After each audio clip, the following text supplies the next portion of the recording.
Hello everyone, welcome back to my channel. तो आज हमारा टॉपिक है role of B R Ambedkar and other key members. B R Ambedkar का क्या रोल था कॉन्स्टिट्यूशन असेंबली में, हम वो पढ़ेंगे और अदर की मेंबर्स के बारे में हम पढ़ेंगे नेक्स्ट वीडियो में। ठीक है, तो चलिए स्टार्ट करते हैं। Doctor B R Ambedkar, doctor Bhimrao Ramaji Ambedkar इनका फुल नेम है। इनको architect of the Indian constitution भी बोलते हैं। तो हुआ क्या था, डॉक्टर बी आर अम्बेडकर ने संविधान लिखने का काम किया था और भारत के एक नए संविधान को डायरेक्शन दी थी। तो जब इंडिपेंडेंस मिली थी हमें 15 अगस्त 1947 को, तो हम आज़ाद तो हो गए थे, लेकिन आज़ादी के बाद देश को चलाने के लिए भी एक नया संविधान बनाना ज़रूरी था, है ना। फिर उसके बाद क्या हुआ, फॉर्मेशन ऑफ ड्राफ्टिंग कमेटी। एक ड्राफ्टिंग कमेटी बनी, ठीक है, जिसका काम क्या था, भारत का संविधान लिखना। ड्राफ्टिंग कमेटी का काम था वो संविधान के लिए अलग अलग सोर्सेज से आइडियाज़ ले और एक ऐसा संविधान रेडी करे जो भारत के लिए सबसे अच्छा हो। ठीक है, अब क्या है chairman of drafting committee. The drafting committee was elected by the constituent assembly on 29 August 1947। कौन इलेक्ट करता है ड्राफ्टिंग कमेटी के चेयरमैन को, कॉन्स्टिट्यूशन असेंबली ही जो है वो इलेक्ट करती है।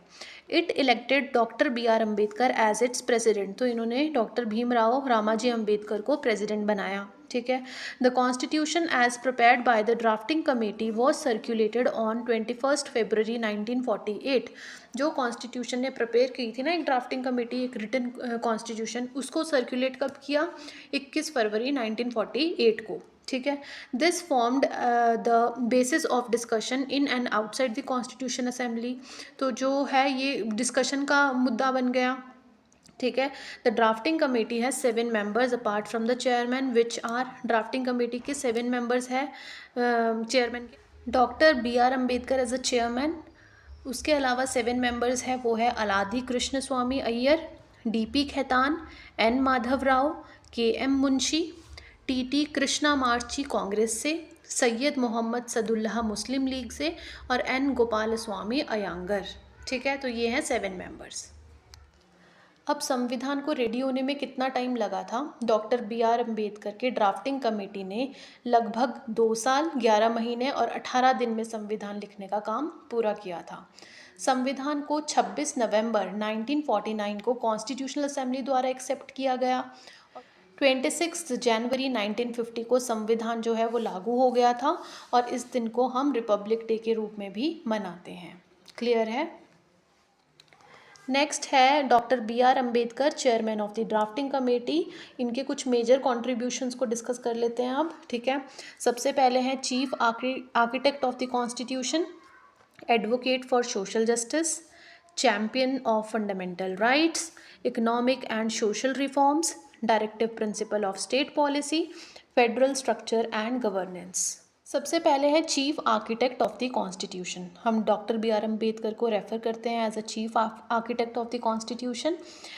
सो doctor B R Ambedkar he played a most crucial role in drafting the constitution of India. ठीक है, नेक्स्ट है एडवोकेट फॉर सोशल जस्टिस।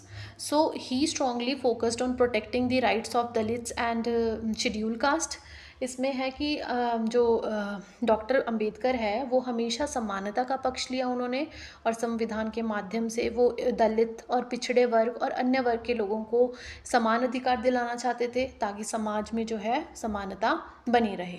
ठीक है, नेक्स्ट है चैम्पियंस ऑफ फंडामेंटल राइट्स। इसमें क्या है, फंडामेंटल राइट्स क्या है, एक अधिकार है। Fundamental rights to ensure equality, liberty and fraternity, सबको समान अधिकार मिले चाहे उसकी जाति धर्म कुछ भी हो, है ना। नेक्स्ट है इकोनॉमिक एंड सोशल रिफॉर्म्स, मतलब सामाजिक सुधार के लिए भी काम किया है। So he pushed for provisions related to economic justice, abolition of untouchability and social reforms. Next है directive principle of state policy. Directive principle of state policy is important for promoting the social welfare. इसमें क्या है, doctor B R Ambedkar काम करते थे सुख और समृद्धि के लिए, उसके ऊपर जोर देते थे ताकि जो है गरीबी बेरोज़गारी दूर हो सके। ठीक है, लास्ट है फेडरल स्ट्रक्चर एंड गवर्नेंस। इसका मतलब है कि हमारा जो फेडरल स्ट्रक्चर है वो स्ट्रॉन्ग हो, ताकि हम बैलेंस करके चल सके, पावर्स को डिवाइड कर सके यूनियन में और स्टेट में। Clear? Dr. B.R. Ambedkar role in the Constituent Assembly was not only pivotal but also transformative.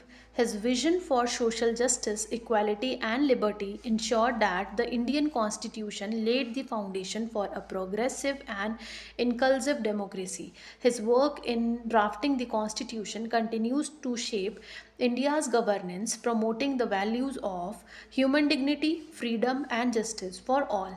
Doctor B R Ambedkar, इनको फादर ऑफ इंडियन कॉन्स्टिट्यूशन भी बोलते थे क्योंकि इनका सबसे बड़ा योगदान था।